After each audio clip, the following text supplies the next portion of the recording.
Registration ఛార్జీలు 50% పెంచినాడు. భూములు కొనాలంటే షాక్ కొట్టించే పరిస్థితి.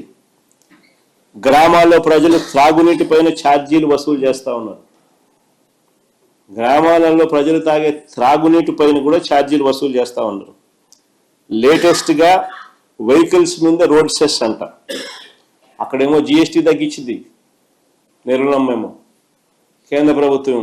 ఇక్కడ చూస్తే అక్కడ తగ్గింది కాస్త ఈయన రీస్టోర్ చేస్తూ రోడ్ సెస్ అంటున్నాడు. కొత్తగా వెహికల్స్ కొన్నవాడు రోడ్ సెస్ కట్టాలంట. అక్కడ తగ్గించింది, ఇక్కడ వీళ్ళు పెంచేసినాడు. అన్ని రకాల రోడ్లకు టోల్ గేట్లు పెట్టి వసూలు చేయడం ఒక వడ్డనైతే, మరో రూపంలో రోడ్ సెస్ పేరిట వాహనాల మీద వడ్డిస్తూ ఉన్నారు. రాష్ట్రంలో జరుగుతూ ఉంది.